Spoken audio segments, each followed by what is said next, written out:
योगयुक्तीची कडसणी नाही जयाचिया अंतकरणी. तो आकळीला जाण गुणी विषयादिकी. योगयुक्ती बरंचसं मागच्या प्रवचनामध्ये आपण याच्यावर बोललो.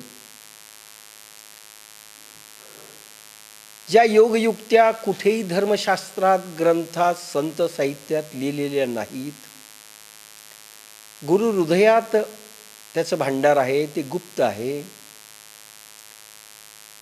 आणि त्या वेळोवेळी पात्र झालेल्या साधकांना त्या वेळेस त्या युक्त्या मिळतात. उदाहरणार्थ असेल परकाया प्रवेश. देह विरल करावा लागतोय खरंय, पण परकाया प्रवेश कसा करायचा याला युक्ती आहे.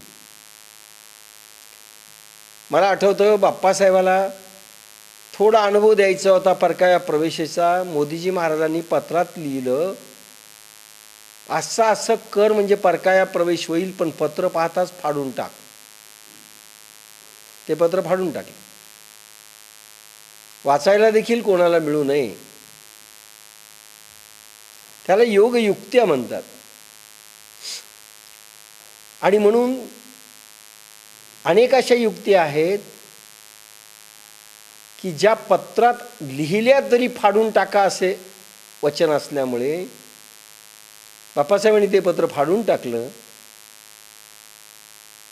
पण अशा योगयुक्त्या गुरु हृदयात साठवलेल्या आहेत, त्या गुप्त ठेवा आहे. योग्य वेळी साधकांना दिल्या जातो, एरवी नाही. आणि ज्यांना अशा योगयुक्त्या मिळत नाहीत आणि योगयुक्त्या ज्यांना मिळाल्या, ज्यांच्या अंतःकरणामध्ये घर करून राहिलेल्या नाहीत, प्रयोग देखील योगयुक्तीमध्ये येतं, ते प्रयोग नाही केले, अंतःकरणामध्ये ते नाही भिनले, तर ते विषयाधिकांमध्ये ते साधक गुरफटल्या जातात, परमेश्वराकडे जात नाही.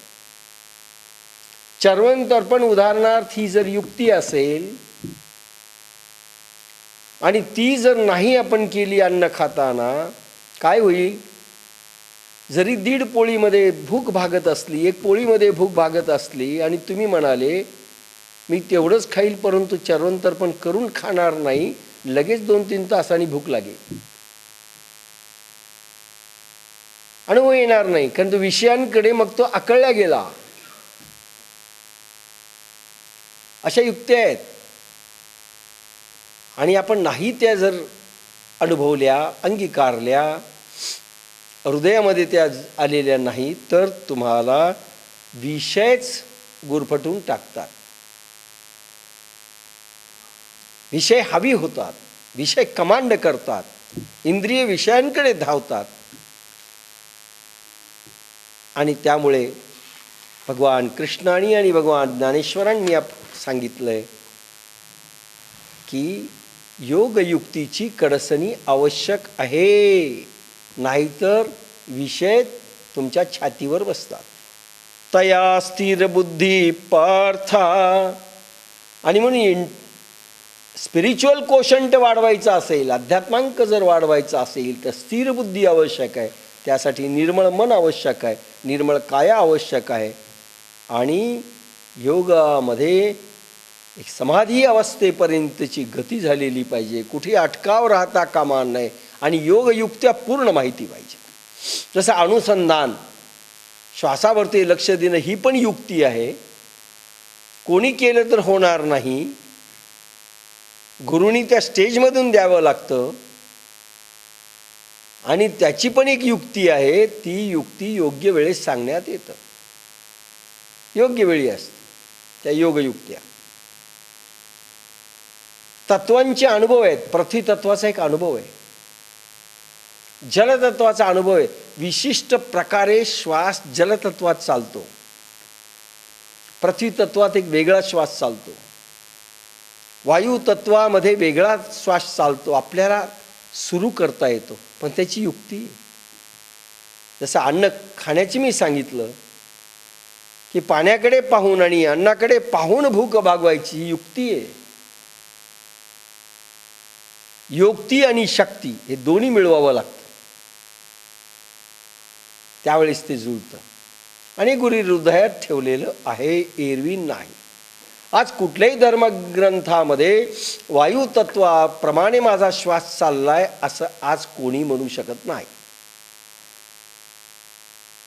सध्या माझा श्वास कोणत्या तत्वात आहे हे ओळखता आलं पाहिजे, तुम्हाला ओळखता आलं पाहिजे. तुम्हाला अजून कोणालाही सांगितलेलं नाही, हे खरं आहे.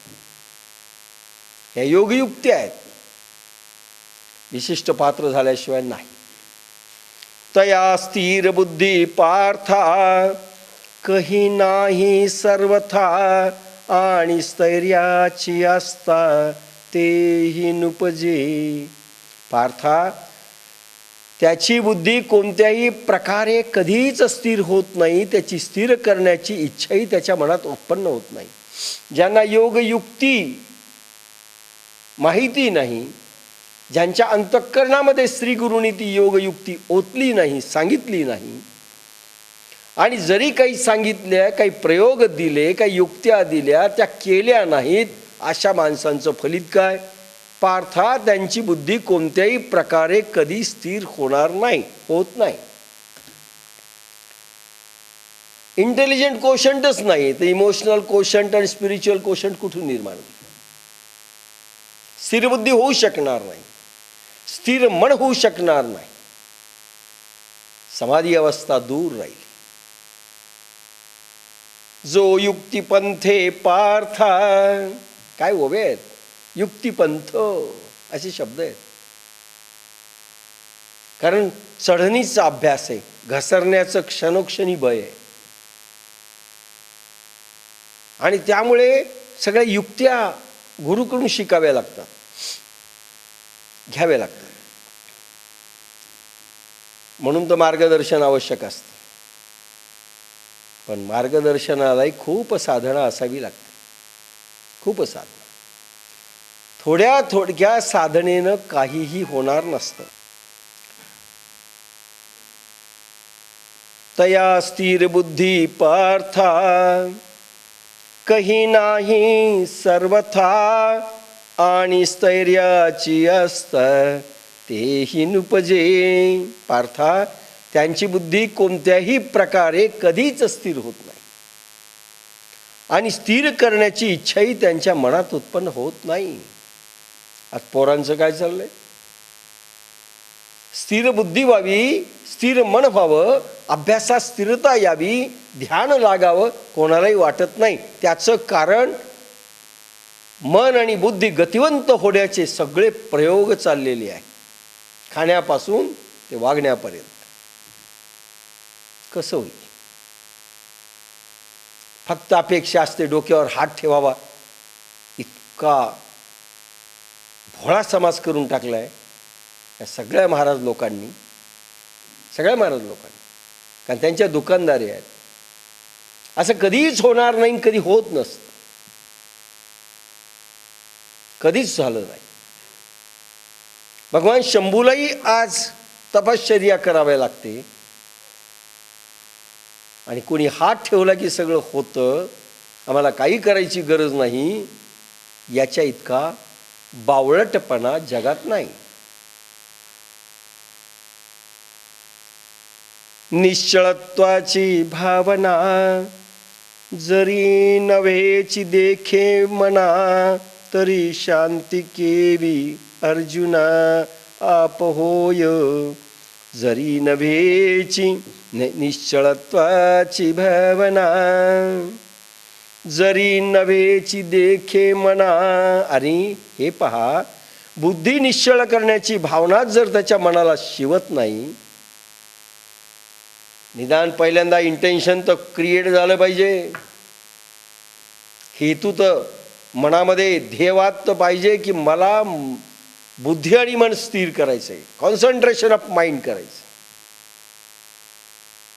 मनाला एक ध्यान अवस्था झाली पाहिजे निर्माण. इच्छा निर्माणच होत नाही, आणि अशी इच्छा जर त्याच्या मनाला शिवली नाही तर अर्जुना, त्यांच्या मनबुद्धीला शांती कशी मिळेल? प्रत्येक बाई, प्रत्येक माणूस मोठमोठ्या महाराजांकडे जातात, महाराज शांती नाही, मन शांती. मग डोक्यावर हात ठेवा, ते ठेवतात हात डोक्यावर. मनस शांती पाहिजे. सगळं जग मनस शांती करता फिरतंय. महाराज चंचल म्हणे, मन शांती नाही. टेन्शन आहे, मन शांती नाही. आम्हाला मन शांतीचा उपाय सांगतात. मग ते एक मंत्र देतात. कानात फुंकला की पुन्हा त्या महाराजांची यांची भेट होत नाही. किंचिशी श्रद्धा निर्माण होते आणि उगच बागुलबुवा काहीतरी आपल्या मनात असतं, चला काहीतरी झालं, आपल्याला काहीतरी मिळालं, बहुतेक शांती मिळाली. शांती म्हणजे मन शांत झाल्याशिवाय, मन अविकारी झाल्याशिवाय, मन अविकंप झाल्याशिवाय आहे ना. निर्वातीचा दीप सर्वथा नेणे कंप. दिवाची ज्योत थोडी हल्ली न पाहिजे असं मन एकदा रोल्या गेलं, संपलं, काही दिसू नये. पुन्हा 1 घंटा अभ्यास करायचा तर बस, दुसरं काही दिसता कामा नये. अशी अवस्था प्राप्त व्हायची असेल अर्जुना, तर मन शांत पाहिजे, तर बुद्धी शांत आणि सगळे विचार विकार मनातले नष्ट झाले पाहिजे. त्यासाठी काय काय अवस्था, वरचे पहा सगळे पॉईंट्स, 20-25 काय आहेत ते, 26 पॉईंट आहेत तसे टोटल. साधक आणि सिद्धावस्थाला लागणारे. असं झालं तर शांती मिळू शकते. आणि शांती जर नाही मिळाली तर मनाला शांती होऊ शकत नाही, बुद्धी शांत राहू शकत नाही आणि विचार देखील शिवू शकत नाही. त्यांना अशांत राहतात ही माणसं, फक्त अशांत.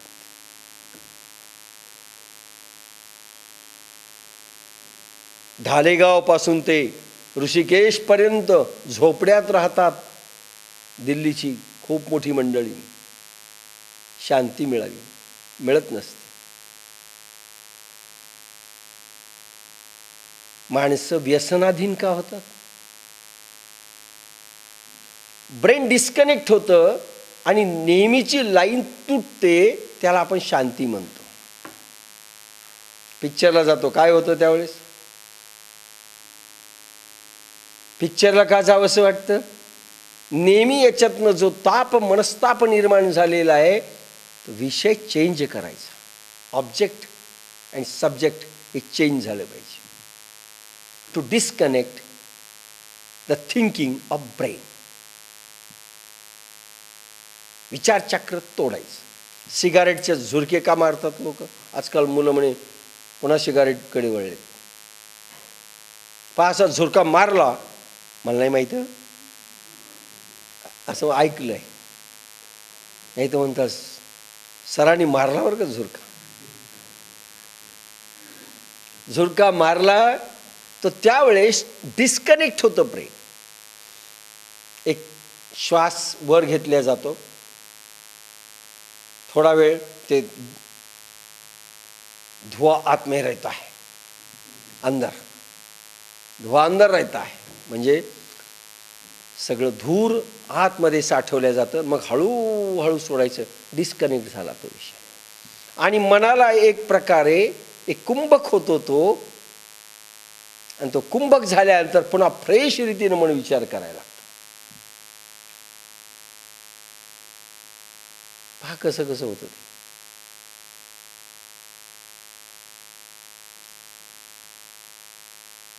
पण मन शांती पाहिजे असेल, नाही शांती जर पाहिजे असेल जीवनात, तर मन शांत व्हायला पाहिजे. मनाची चंचलता संपायला पाहिजे, बुद्धी शांत व्हायला पाहिजे. त्यासाठी योगयुक्त्या पाहिजेत, प्रयोग पाहिजे, साधना पाहिजे. सगळे प्रयोग परफेक्ट जुळायला पाहिजेत. भाववृत्ती कशी पाहिजे, सगळे वर्णनं लावून घ्या. नाही त्यांच्या बापाला कधी काही मिळणार नाही. रेस्टलेस माणसाला काही मिळणार नाही. तर मनबुद्धीला शांती कशी मिळेल? बुद्धी स्थिर झाल्याशिवाय शांती मिळू शकत नाही, मन स्थिर झाल्याशिवाय शांती मिळू शकत नाही. हा, शांती नावाची बायको मिळू शकते.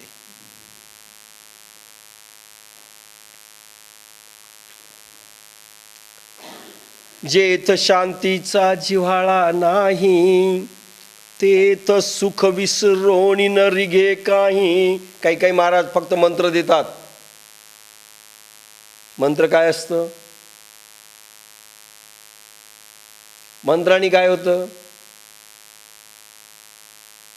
मंत्र म्हणजे काय, जरा टेक्निकल भाषेत सांगतो, आध्यात्मिक भाषेत नाही. एक भूत होतं, भूत, राक्षस. ते झालं प्रसन्न एकावर, एका मुलावर, एका माणसावर प्रसन्न झालं. सांग म्हणे, काय काम करू? त्यांनी सांगितलं ठीक आहे, बँकेतले पैसे आण. त्यांनी 2 मिनिटातच आणले. ठीक आहे, याला उचलून आल. त्याला लगेच ते का 2 मिनिटे लागायचे नाही, 3 मिनिटे लागायचे नाही. काशीला जा, तिथलं पाणी आण, 5 मिनिटात. आता हात थकला. त्यांनी सांगितलं होतं माझी अट अशी आहे की जर तू मला काम सांगितलं नाहीस तर मी तुला खाऊन टाकीन. आता सकाळपासून संध्याकाळपर्यंत ते 5 मिनिटात करायले काम, 7 मिनिटात करायले. काय करावं आता? चिंताग्रस्त झाला. त्याची मुलगी आली, बापाला म्हणली का चिंताग्रस्त झाले? काय सांगू, असं असं आहे. सोपी युक्ती आहे म्हणली. म्हणलं काय? त्याला आता मलखांब आणायला लावा. त्याला सांगितलं सांग काय काम आहे? म्हणजे मलखांब आण. हां, त्यांनी आणला मलखांब. अंगणात रोव. अंगणात रोवला. पुढे काय सांगू म्हणले? मी सांगते म्हणले. आता काय करायचं म्हणले? खाली जा, उतर, वर चढ, खाली उतर, खाली, खालून वर जाय, वरून खाली ये, खालून वर जाय, वरून खाली ये. सारखं तेच काम. आणि ज्यावेळेस आपल्याला काम करून घ्यायचं, बस झालं म्हणा, इकडे काम सांगायचं, काम झालं की पुन्हा म्हणायचं खाली जाय वर ये, खाली जाय वर ये. गुंतवून ठेवणं भूताला. हे मन एक भूत आहे, राक्षस. जपाच्या माळे एकीकडे 3 जागी गुंतते. एक बोट माळ आणि एक, तरी पण झटका देतच मधून मधून. श्रीहरी गोविंद, श्रीहरी गोविंद, श्रीहरी गोविंद. गेलं दुसरीकडे.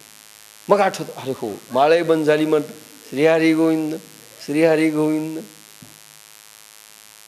मध्ये झटका देतच, नाही तर झोप तरी येते. कारण काय? हे मलखांबावर चढवल्यासारखं आहे. त्याला गुंतून ठेवायचं. मग माळेत गुंतवायचं, काउंटिंगमध्ये गुंतवायचं आणि रिदममध्ये गुंतवायचं. त्याला गुंतून ठेवायचं आणि मग ते थकतं, थकून जातं. 4000 जप केला, थकून जातं ते. मलखांबावर चढून उतरून, चढून उतरून थकलं की शांत होतं. मग म्हणे मला शांत वाटलं. शांत नाही वाटलं, ते थकलं.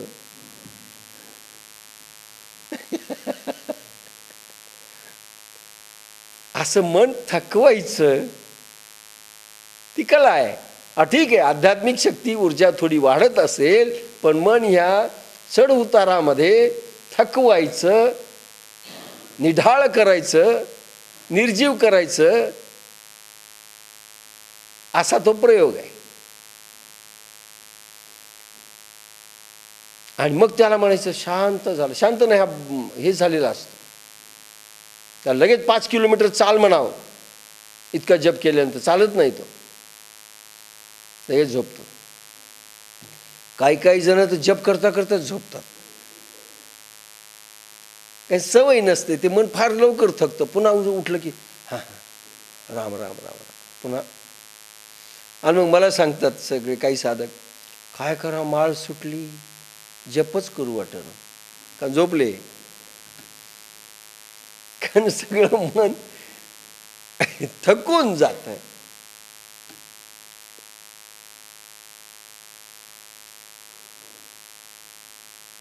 आणि म्हणून शांती मिळू शकत नाही.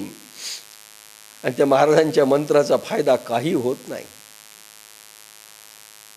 चेत शांतीचा जिव्हाळा नाही.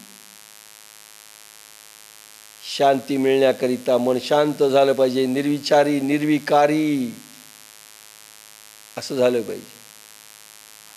त्यासाठी खूप प्रयोग करावे लागतील तर शांती मिळेल. जेथ शांतीचा जिव्हाळा नाही, आणि शांती जर जीवनात नाही निर्माण झाली, तेथ सुख विसरोनी न रिगे काही. जैसा पापियाची ठाई मोक्ष नवसे. जेथ शांतीचा जिव्हाळा नाही, जसा पापी मनुष्याच्या ठिकाणी मोक्षाचा वास नसतो, तसा जेथे शांतीचा ओलावा नाही तेथे चुकूनही कधी सुख उपजत नाही. आणि सगळं जग सुखाच्या मागे धावतं. सगळ्यांना सुख हवंय. कशापासनं पाहिजे त्यांना? व्यक्ती, विषय. त्यांनी सिलेक्शन कशाचं केलंय? सुख कसं मिळेल असं वाटतं प्रत्येक व्यवहारी माणसाला, संसारात धावणाऱ्या माणसांना.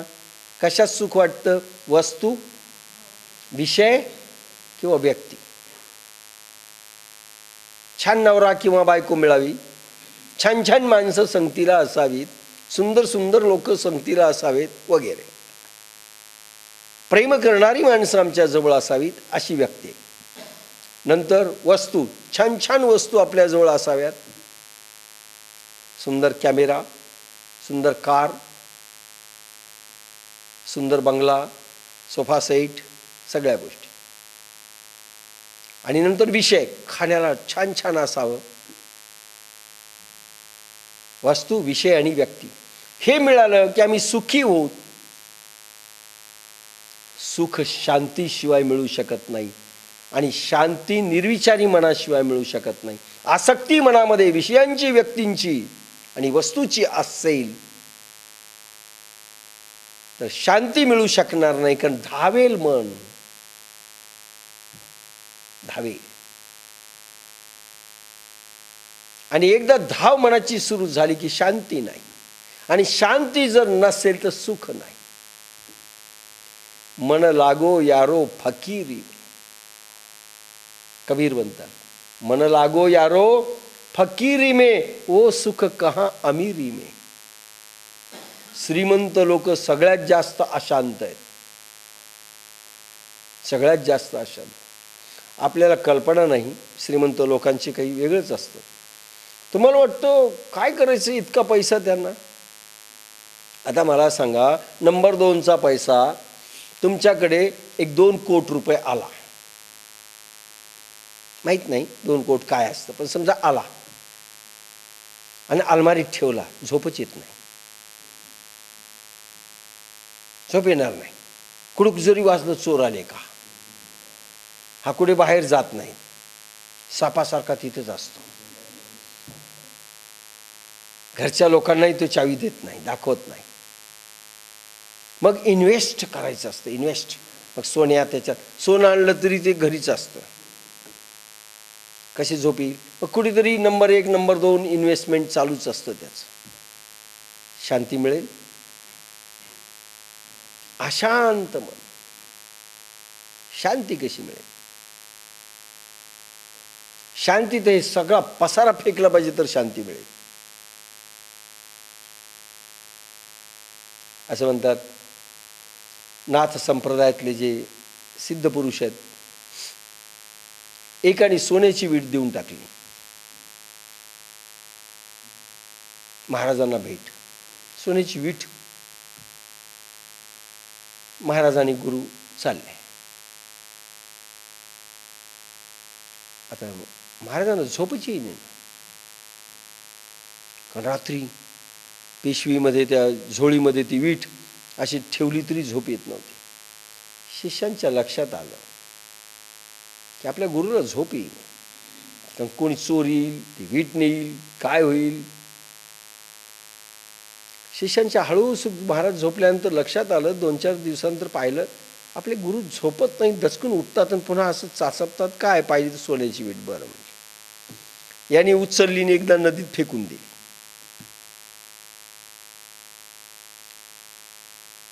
आणि गुरु उठले. चला म्हणले गुरुजी, काय करावं, अरे 4 दिवस झालं झोप नाही, आज रात्री येईल म्हणले तुम्हाला झोप. कसं काय, पहा म्हणले तुम्ही, आज रात्री झोप येते. त्यांनी विटाकडे पाहिलं, विटच गायब. अरे कुठे गेले ते माझं त्याच्यामधलं सामान, म्हणे ते झोप न येणारी वस्तू फेकून दिली म्हणले. आता शांत झोप लागेल, काहीच नाही ना घरी न्यायला. पण गरिबांच्या घरांचे दरवाजे उघडे असतात आणि शांत अगदी बाहेर झोपतात, मस्त झोप येते. काय नेणार आहे की नाही. म्हणजे पैसेवाल्यांना झोप नसते, कीर्ती पाहिजे त्यांनाही झोप नसते. कनक कांता कीर्तीच्या मागे लागणाऱ्यांना झोपच नसते. विचार चक्र चालू असतं. म्हणून सुख पाहिजे असेल तर शांती पाहिजे, शांती पाहिजे असेल तर वरच्या सगळ्या गोष्टी पाहिजे. नाही तर सुख त्याच्यात मिळत नाही, उलट दुःखाचीच प्राप्ती होते. कधीच सुख, म्हणून जेथे शांतीचा ओलावा नाही तेथे चुकूनही कधी सुख उपजत नाही. शांतीचा ओलावा म्हणून शांत म्हणजे प्रसन्नता आणि आता शांती हे 2 शब्द वापरले. देखे अखंडित प्रसन्नता. एक नाही, कालची ओवी किती अप्रतिम होती. काय ती, देखे अखंडित प्रसन्नता, आथी जेथ चित्ता तेथ रिगणे नाही, समस्ता संसार दुःखा. संसाराचं दुःख कधीच रिगणार नाही. म्हणजे साधकांना अरे नाटकं करा हरकत नाही, पण अखंडित प्रसन्नता, हसा ना, ही हसू द्या, अगोदर आर्टिफिशियल होईल, हे हसू द्या, काय नाही, हळूहळू येईल हसणं. अखंडित प्रसन्नता पाहिजे, संसाराचं कुठलाही दुःख तुम्हाला बोचणार नाही. आणि नंतर पाहिजे सुख, पाहिजे ना, सुख, समाधान, शांती आणि आनंद. मी जे नेहमी म्हणत असतो, माणसाच्या जीवनातल्या गरजा आहेत, मग आध्यात्मिक असो की संसारिक असो, सुख, समाधान, शांती आणि आनंद. सुख कधी मिळेल, शांती मिळाल्यानंतर. शांती कधी मिळेल, विषयांची आसक्ती सोडली आणि मन निर्विचारी केलं तर. समाधान कधी मध्ये मिळेल, ठेविले अनंते तैसेची राहावे, चित्ती असो द्यावे समाधान. सुख, समाधान, शांती आणि आनंद.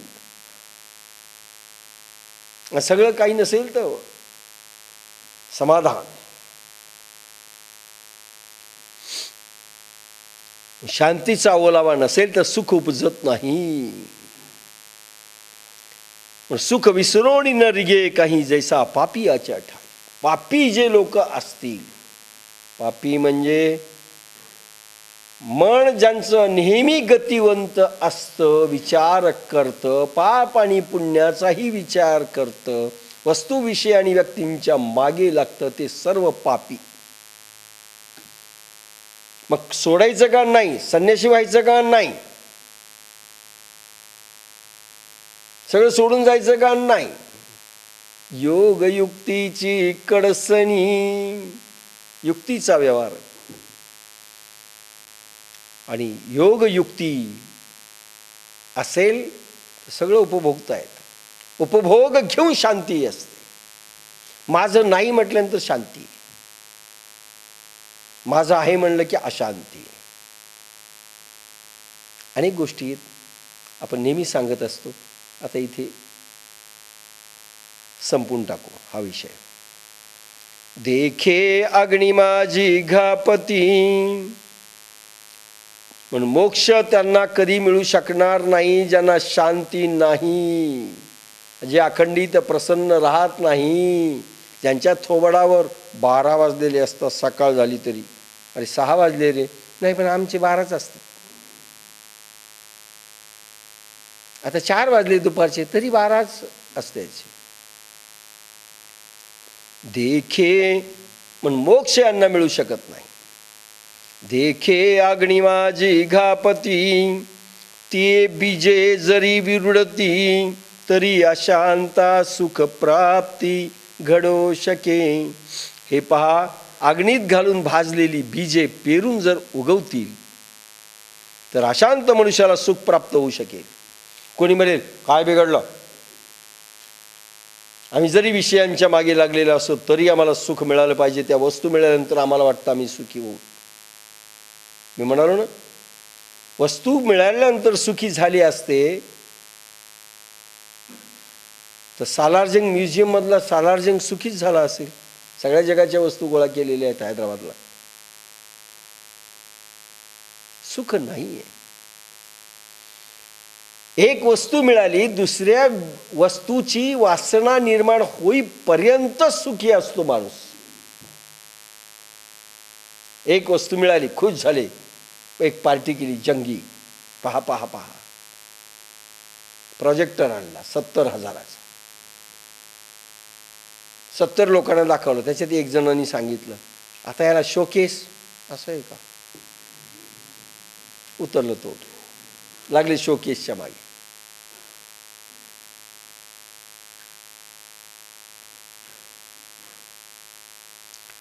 देखे अग्नी माझी घापती, ज्याप्रमाणे अग्नीमध्ये बी घातल्यानंतर जळून गेल्यानंतर उगवू शकतं का, नाही. आणि ते उगवत असेल तरच अशांत लोकांना शांती मिळेल. म्हणजे जे होऊ शकत नाही, बीज भाजलेलं बी जसं उगवत नाही त्याप्रमाणे अशांत माणसाला शांती त्यांच्या आयुष्यात कधीच मिळू शकत नाही. आपण शांत आहेत का अशांत आहे पहा, लक्षात घ्या. म्हणून आयुक्तपण मनाचे तेची सर्वस्व दुःखाचे, या कारणे इंद्रियांचे दमन कीजे. म्हणून आयुक्तपण मनाचे, आयुक्तपण सर्व सुखांचे आगर आत्मा आहे. म्हणून मनाचे आत्म्याला जोडून न राहणे ही सर्व दुःखाची स्वतःची मिळकत आहे. याकरिता सुखाचे आगर हवे असेल तर इंद्रियांचे दमन करावे आणि त्यासाठी अनुभवी योगयुक्ती शिकाव्या. अभ्यास फार सोपा आहे, सहसाध्य होणार आहे. म्हणून आयुक्तपण मनाचे,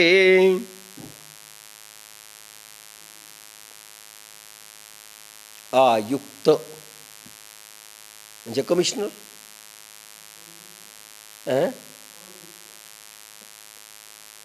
हो ना. अयुक्त, आयुक्तपण मनाचे. म्हणून आयुक्तपण मनाचे. युक्त मन, कशाला युक्त राहावं, जोडून राहावं मन आत्म्याला. कोणत्या माध्यमाने, प्राण मन बुद्धी आणि अहंकार, या सगळ्यांनी आत्म्याला जोडून राहावं. म्हणून आयुक्तपण मनाचे, जोडून राहणं आत्म्याला. तेची सर्वस्व दुःखाचे, म्हणून आत्म्याला जोडून न राहणे अयुक्त. युक्त म्हणजे जोडून राहणे, अ म्हणजे नसणे. अयुक्त म्हणजे जोडून न राहणे मनाचं, युक्त म्हणजे जोडून राहणे, आत्म्याला जोडून राहणे. प्राणाचं इंजन, मन डब्बा, बुद्धी त्याच्या मागे आणि ही अहंकार त्याला गती देणारा, ही सगळी ट्रेन आत्म्यात जाते. ही जोडून राहिली पाहिजे, पण अविभक्त होऊ नये, खाली येऊ नये. पण ज्यांचं मन अयुक्त राहणार नाही, आत्म्याला जोडून राहणार नाही, बाह्य विषयाला जोडून राहील, व्यक्ती विषय आणि व्यक्तींना जोडून राहील, त्यांच्या बापाला सुख आणि शांती कधीच मिळणार नाही.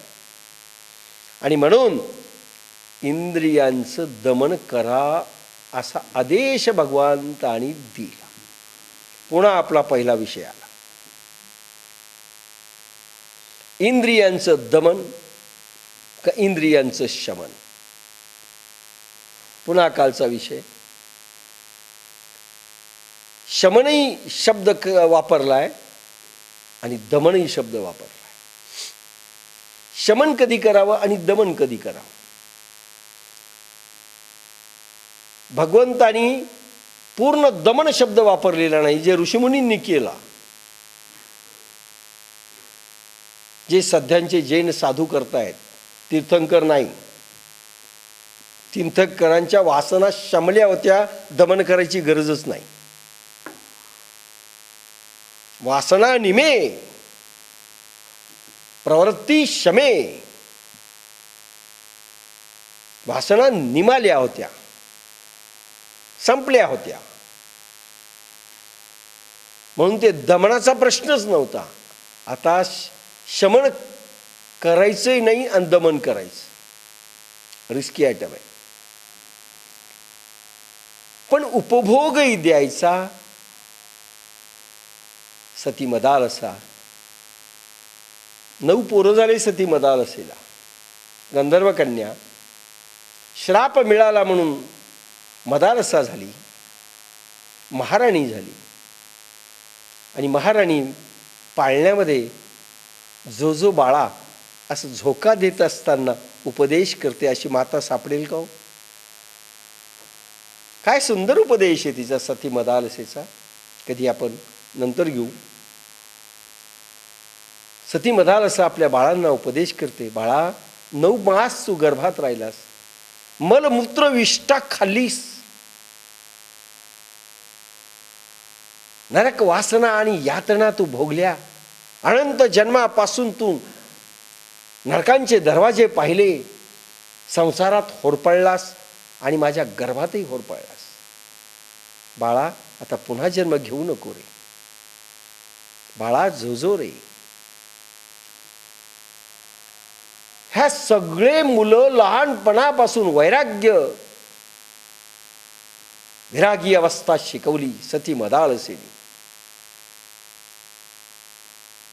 एक एक मुलगा भगवान दत्तात्रयाच्या चरणावर ते घालून उपदेश दिला आणि सगळे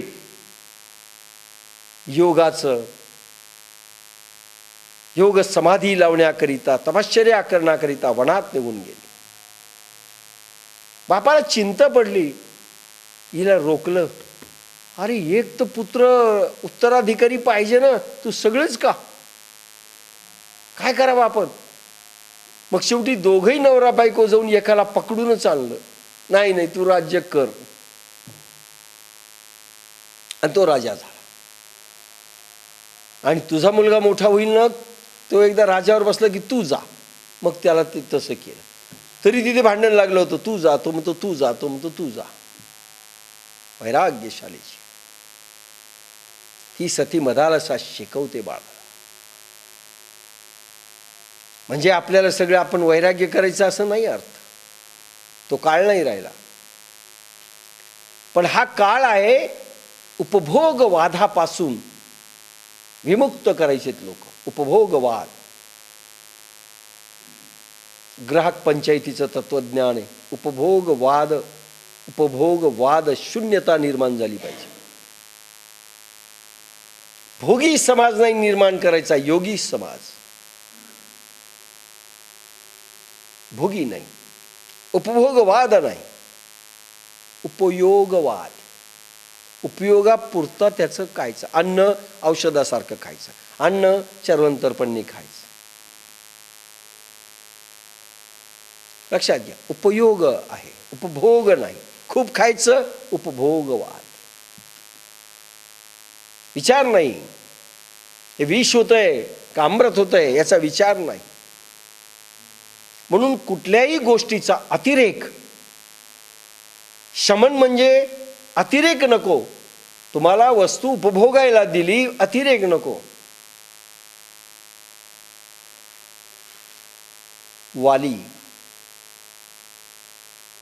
वालीला का मारलं भगवान रामानी? लक्षात घ्या, भगवान रामचंद्र प्रभू सीता नेलेली आहे चोरून रावणाने. दोघच भाऊ आहेत. निरोप जर पाठवला असता ना अयोध्येला, तर भरत फौज घेऊन आला असता आणि भरत आणि शत्रुघ्न चौघ भाऊ मिळाले असते. पण नाही पाठवलं. अयोध्येला निरोप नाही पाठवला, नाही तर चौघ भाऊ झाले असते युद्धाला तयार आणि अयोध्याची फौज झाली असती. पुन्हा मिथिला आली असती जनकपुरीचे लोक, सासरवाडीचे, पुन्हा म्हणजे अशी सगळी प्रचंड फौज झाली असती, महाराजा जनकही आले असते. पण तसं झालं नाही. गिरीकंदरात राहणारे हे वनजीव, सुग्रीव आणि वालीचे, सगळी वानर सेना यांना उभं केलं, मदत केली. म्हणजे कुशल संघटक होते भगवान रामचंद्र. आणि ही फौज उभी करून आधी उभी केली, तयार केली, पूल बांधला, मग दरवाजा ठोठावला रावणाचा. रावण कमॉन, युद्धाला कमॉन, अयोध्येकडे वळले नाही.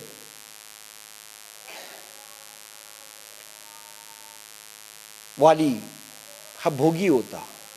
सुग्रीवाची बायको देखील त्यांनी पत्नी म्हणून ठेवली होती, रखेल म्हणून. मग सुग्रीव विरुद्ध होता, पण काय करणार. म्हणून वालीला मारलं. वालीला मारल्यानंतर सुग्रीवाकडनं वचन घेतलं की तुला मी राज्याभिषेक दिलाय, पण भगवान मी तुमचं काय काम करू, चला युद्ध करायचं रावणाशी,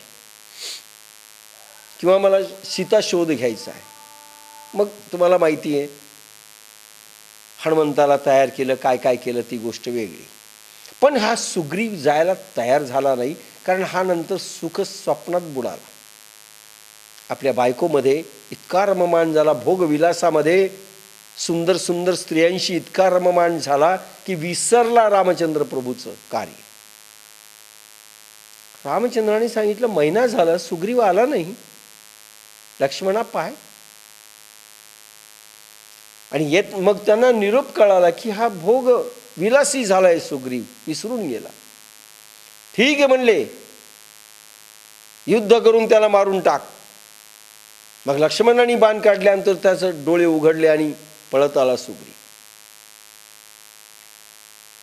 अतिभोग माणसाला कर्तव्यच्युत करतो. अतिशमन, अतिरेक, भोगवादाचा अतिरेक, विषयांचा, व्यक्तीचा आणि याचा भोगवादाचा अतिरेक काही काही बायकोला सोडतच नाही. आणि बायको होण्याच्या आधीपासूनच सोडत नाही. फोन चालूच असतात, काय बोलतात मला तर काही लक्षात येत नाही. आजकाल म्हणे रात्रभर दोघं बोलत असतात. काय बोलतात, मला बोलायला लावलं तर माझे विषयच नसतात. समजा मला बोलायलाच लावलं, कठीणच आहे, आपण टिकणारच नाही या युगात. काय बोलावं तरी काय, काय बोलत असतील कोणाला माहिती. मुख्यांना देखील वाचा फुटते. जी मुलगी बोलू शकत नाही ना ती देखील बोलू लागते. कमाले, मुखे बहिरे वाचाळ होतात. काय किमया आहे प्रभूची. अनेक मुली मुख्या पाहिल्या, ती देखील बोलते. अरे म्हणलं बोलते काही.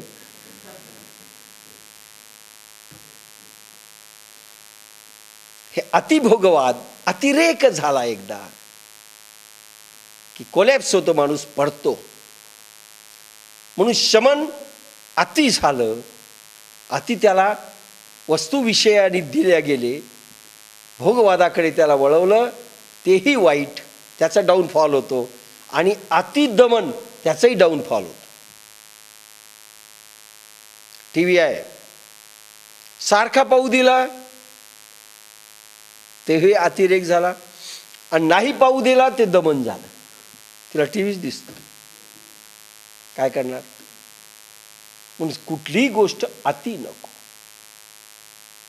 अति नको, अति भोगही नको, अति त्यागही नको. हे सगळं सोडून जातो मी. अरे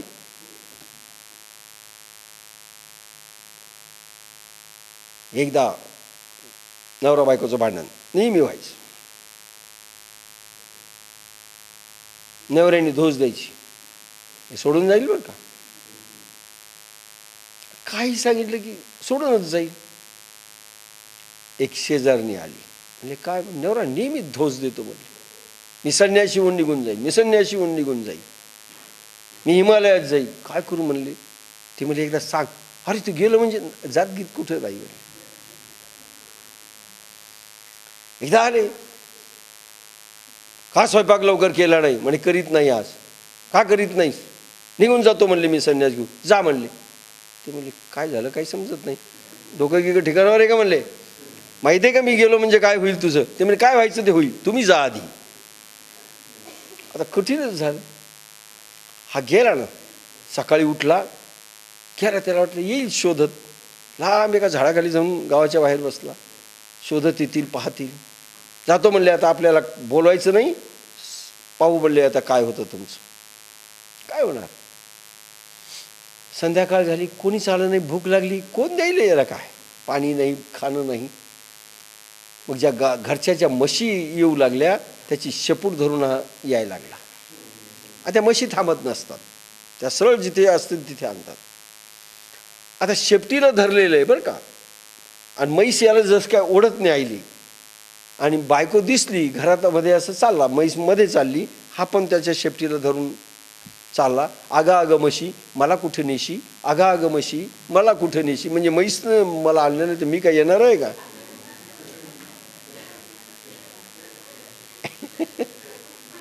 आपलं त्याग आणि आपला भोग सगळं मजा आहे.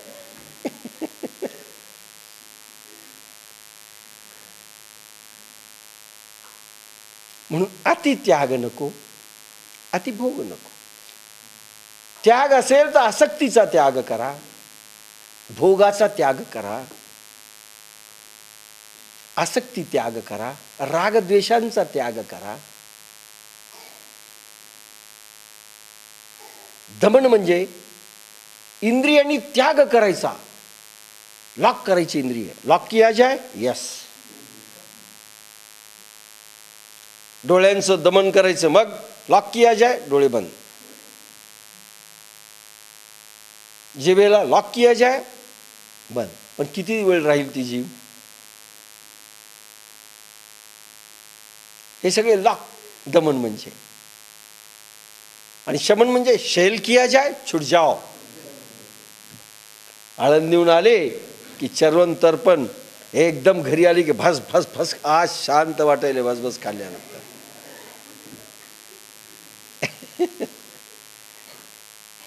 तर झोपही छान लागली.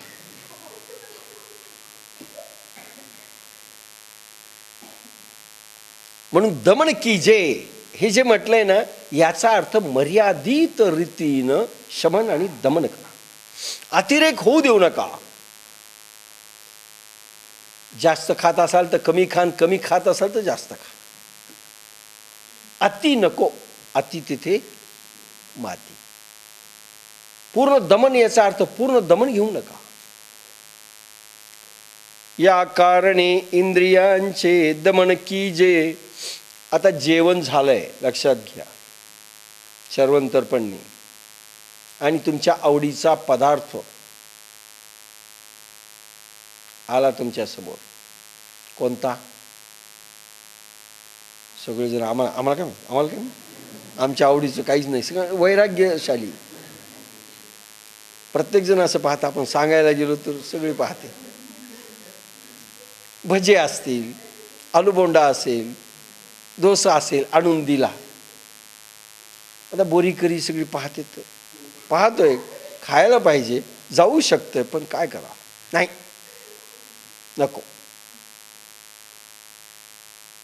मग भले आळंदीत हॉटेलमध्ये जाऊन खाणं का होईना, फारच वासना व्हायला. तर काही काही पोरं करतात तसे.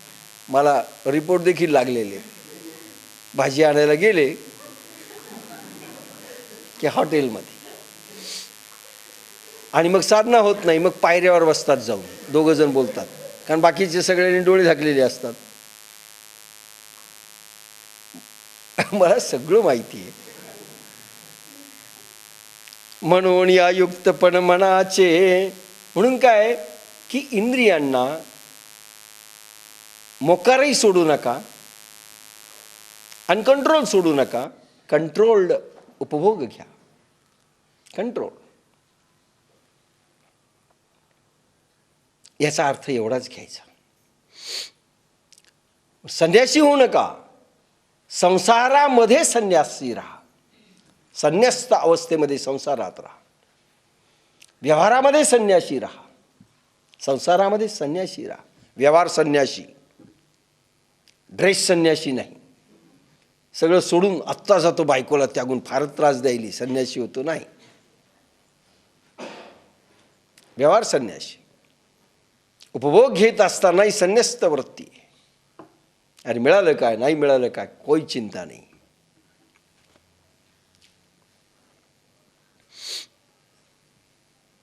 दान धर्म, आपली संपत्ती ठीक आहे योग्य कामाला गेली पाहिजे, याला म्हणतात संन्याशी. कोट्याधीश आहे आणि गरीब देतो तेवढंच देतो.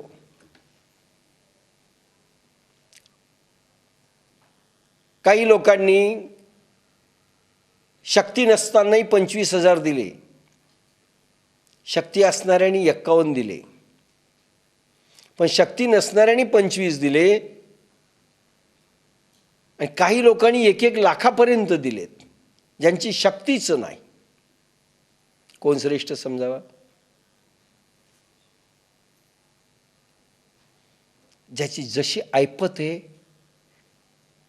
त्याच्यापेक्षा झळ लागेल एवढं दान झालं पाहिजे.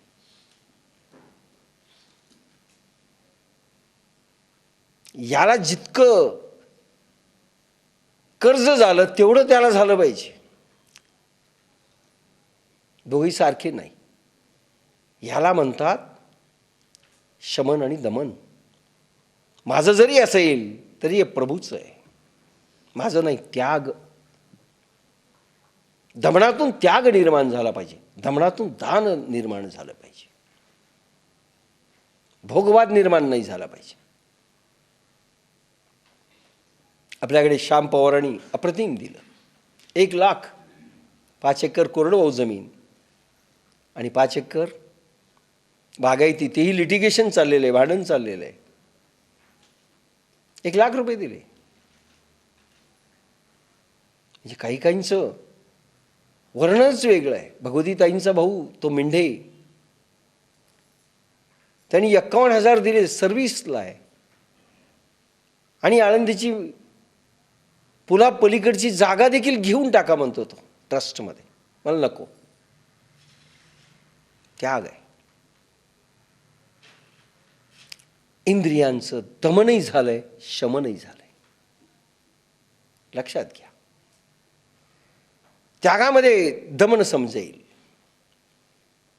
तुम्ही घरात किती त्याग करता आणि घरात किती दमन करता, शमन करता, हे कोणाच्या लक्षात येत नाही. बाह्यकारी तुमच्या ऐपतीपेक्षा तुम्ही कितीतरी देत आहेत. हे शमन आणि दमन, आणि याची काउंटिंग वर होते. प्रभू काउंटिंग करतोय याची. इंद्रियांच्या गुलाम किती, काहींना देऊच वाटत नाही, देऊच वाटत नाही. म्हणून या युक्तपण मनाचे, तेची सर्वस्व दुःखाचे. मन असं युक्त राहत नाही, शांत राहत नाही, हेच दुःखाचं कारण आहे. आणि म्हणून सगळे प्रोडक्शन मशीन झालेले आहेत दुःखाचे.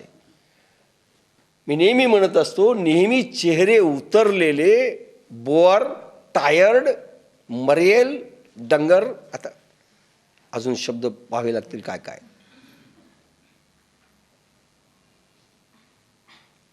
पाहून हसणं देखील बंद होतं लोकांचं.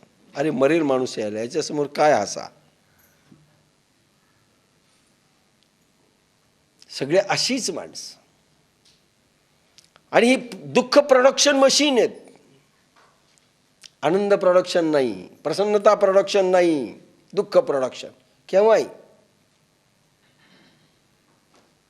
आपले साधकही काही दुःख प्रोडक्शन मशीनचे आहेत. कंप्लीट नेहमी दुःखी. पोरगा आज फसकन बोललं, उतरलं चेअर. अरे बोल दे ना.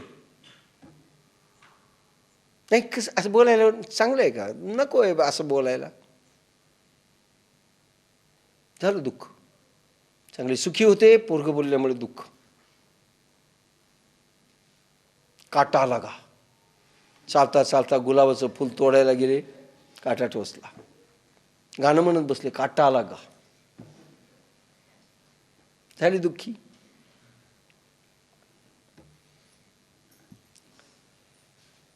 मनोनी आयुक्तपण मनाचे, तेची सर्वस्व दुःखाचे.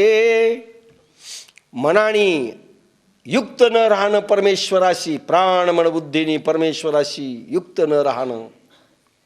अखंडित आठव प्रभूचा असावा, अखंडित. त्यावेळेस अखंडित प्रसन्नता, अखंडित आनंद राहील. अरे प्रसन्नतेची देवता प्रभू आहे, आनंदाचा निर्झर प्रभू आहे. म्हणून साधना त्या आनंदाच्या सागराची, प्रेमाच्या महासागराशी आपली सोयरीक जर केली आणि जिथून मन आलंय आनंदाच्या डोहातून, त्या मनाला आनंदाच्या डोहात नेऊन एकदा आत्मस्वरूपी जर बुडवलं, तर तिथे अमृत तरंगच तो घेणार आणि सगळं जीवन अमृतमय होणार. तिथं दुःखाचा लवलेशही असणार नाही. दुःखाचं कारण फक्त ते आहे. जे जे दुःखी आपले साधक राहत असतील जगामध्ये, सगळे जे दुःखी राहत असतील, त्याचं कारण सगळ्या कन्सेप्ट चूक आहेत. सगळी धाव चूक आहे, सगळ्या कन्सेप्ट चूक आहेत. मनाची धारणा चूक आहे. मग किती दमन करावं, काय करावं याचा विचार केला पाहिजे. डोसा आला समोर, जेवण झालेलं नाही, मला नाही पाहिजे. अरे 25 दिवस झाले रे, तू खाल्लेलं नाहीयेस. 15 दिवस तू गेला होतास पोखरणांकडे, 15 दिवस साधनेला, तिथं मिळालं नाही तुला. काय काय काय नाही करणार. याला म्हणतात निरोध चित्तवृत्ती निरोधा, दमनाचा प्रकार. नाही करणार. हा भूक लागली त्यावेळेस मी खाईल, आवडतं ना जरूर खाईल, आता नाही खाणार. दमनाचा एक दुसरा प्रकार आहे, काहींनी केला पण सगळ्यांनी तो करावा असं नाही सध्याच्या काळात. महात्मा गांधी सात्विक पदार्थ खावेत. आपण कुठलाही पदार्थ खाल्ला तर तो सात्विक व्हावा, हे आपल्याकडे कला आहे. आपल्याकडे काय कला आहे? जरी तिखट खाल्लं, चर्वणतर्पणनी खाल्लं तर लाळ संपूर्ण लाळेत रूपांतर झाल्यानंतर ते गोड होतं आणि गोड जे लागतं ते सात्विक होतं. सात्विक अन्न तिखट जरी खाल्लं तरी ते राजसी झालं. कडू अन्न बिना चावता तुम्ही गिळलं ते तामसी झालं. आणि तेच तुम्ही चावून खाऊन तुम्ही गोड केलं, जिभेला गोड लागलं, म्हणजे लाळ निर्माण झाल्यानंतर, पूर्ण लगदा तो लाळीत रूपांतर घासाचा झाल्यानंतर गोड लागतं, ते सात्विक. महात्मा गांधी दुधाशी खायचे, अतिशय सात्विक, मिरची नसलेलं खायचे. त्यांची ती पद्धत आहे. लगेच सगळ्यांनी तसं करावं असं नाही मी म्हणणार. आणि दुसरं काय, इंद्रियांचे लाड, इंद्रियांनी वासना इंद्रियांची मेली पाहिजे म्हणून ते अतिशय काही प्रयोग करत. एक फॉरेनर आला त्यांना भेटण्याकरता, परदेशी ग्रस्त. महात्माजींशी चर्चा झाली, जेवणाची पाटं लावली आणि त्याच्यामध्ये लिंबाच्या पाल्याची चटणी केली होती. लिंबाचा पाला खाऊन पहा, नसेल खाल्लं तर एकदा जाऊन का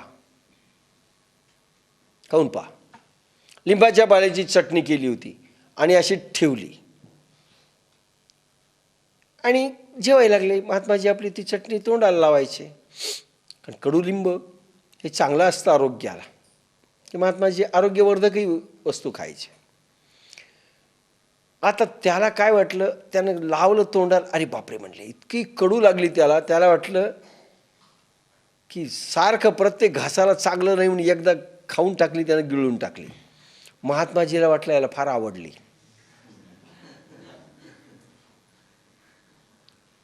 ते म्हणले वाढा वाढा वाढा, यांना चटणी आवडली. आता काय वाढा, जशी सराठ्याची भाजी आम्ही खाल्ली होती. काही काही बायांना असंच असतं पहा. विशेषतः माझं फार होतं, गोड मला फार कमी आवडतं म्हणून मी आधी खाऊन टाकतो. लोकांना वाटतं यांना फार आवडलं, ते आणून देतात. पुन्हा नाही तुम्हाला आवडलं हे काय, ताटातलं संपलं मग मला ठेवावं लागतं. तसंच ठेवावं लागतं.